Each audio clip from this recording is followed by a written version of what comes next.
All right, man, so I'm back with another video. I'm that guy. I'm going to bring you a little information on how to change a drum head a little bit faster than normal.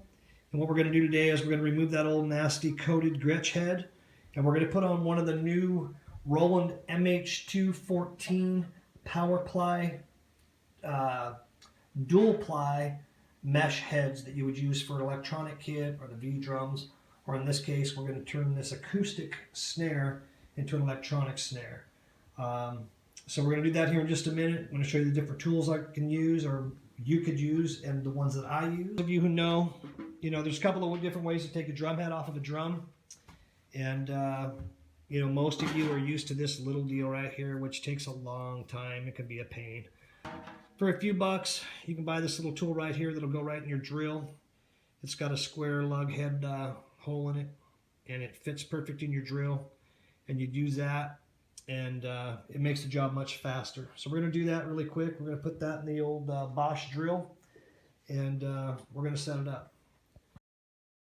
Grab any lug. There's just no right or wrong way, and just start moving, and they're done. Hopefully we'll have enough power left in it. I like to leave the studs in the rim. And you can tell this drum was on there pretty tight.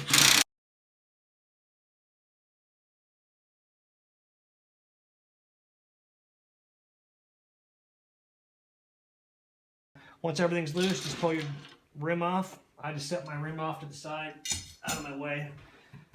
Pull off the head, toss it. Like I said, this video is for the new Roland MH2-14 Powerply drum head, and that's it here. Now this isn't the box that they come in. This is the way it was shipped to me. This came from Salt City Music in Salt Lake City, Utah. I just got a couple of these in today, some 14-inchers. Why they're not in the original box, I don't know. It's not really that big of a deal to me at all, but this is the actual drum head here. So we're going to just put that on. That's the Roland mesh head made by Remo. These are the new version, the 2-ply mesh heads, the Powerply. You want to be careful with these heads. There's not very many in the United States right now. Actually, there's very few. Nonetheless, that's what the drum head looks like. It looks just like a regular drum head, except it's mesh. We're going to pop this right on here in no particular order. I like to keep my name logo to the top of the drum generally, 12 o'clock, and pretty simple. You're going to get some play on this if you notice, and it's just the way that it is until you get the hoop back on it and tighten it down. So we're going to do this, we're going to put it on, and then we're going to go ahead and see what we got, and then we're going to hook up that drum trigger that I just took a video of, and then we're going to play this thing. So right now I'm going to get all the lugs started.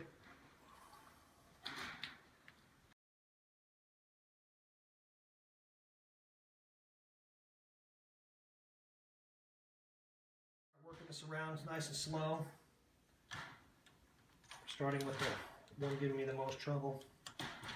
Just kind of pull that over a little bit. When you're putting a drum head on, there is a way to put it on the right way and the wrong way. And I'm just going to kind of go around all these and just kind of get them tightened down a little bit. And just get them touched to the rim itself. I'm not going to go anywhere past that. Once they touch the rim and whatnot, I'm done for now until I tune it. And this being a mesh head, you really don't have to tune it at all, which is a nice added feature. It's just kind of a tension thing that you're going for. If this were an actual drum head, we'd be doing this a little bit differently. We'd still be doing this part of it, but we'd be the finished product would be different. And you can see how I'm going down on these lugs. I'm not going all the way down on them where the lug meets the drum head. I'm just getting to where it stops, and then I'm pushing by hand, and then I'm done. And these are floating lugs, so these are a little bit different than some of the other drums. Gretsch does this where it floats for a lot of different factors. This is the first time I've done a Powerply head myself. I've used electronic kits and electronic heads, and I've replaced those. But this is the first time I've done this. So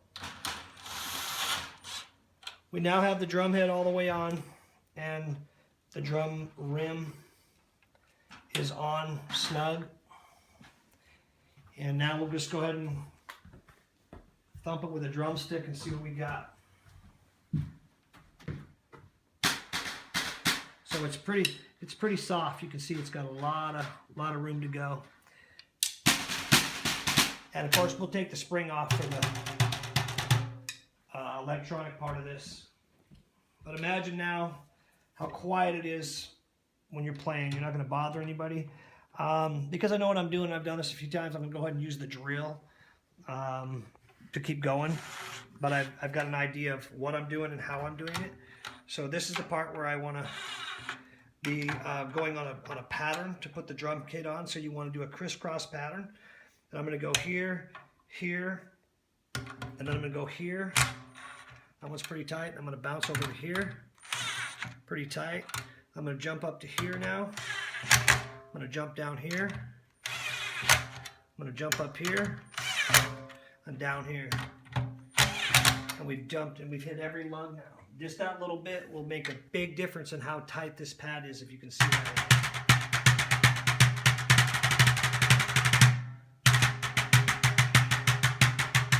And that rattling is this snare buzz and, well, not snare buzz, but the snare and some other features of the drum that when we get finished with it, it won't be making all that noise.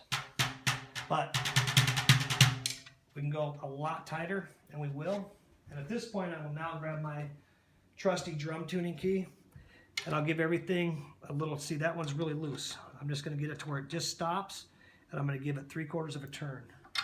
Down here, I'm going to do the same thing. Right about there's 3/4.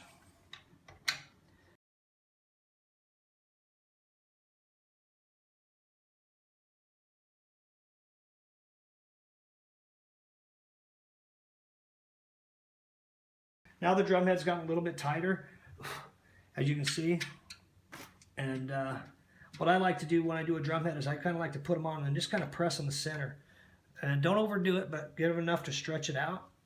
And this is being brand new, so I'll probably have to, you know, adjust it again a few times. But let's see the difference. So you can now hear the difference where all that kind of rattling is gone. You're getting a little bit of a snare sound because there is still a snare low down on it here. And it's just the sound that they make through a full drum. If I took the bottom head off, it wouldn't have hardly any sound at all. But compare that to a snare. I can talk, you can hear what I'm saying. If I was doing that on a snare drum, I'd have to be yelling. And like I said, if I remove that bottom head that's on there, this thing would be even much, much more quieter. All right, man, that's my video for now. This is how you do a swap from a acoustic drum head to the new Roland Powerply MH2-14 dual ply mesh drum head. In the next video, we're going to go ahead and put the RT30 drum trigger on here. We're actually using the RT30HR, the dual trigger.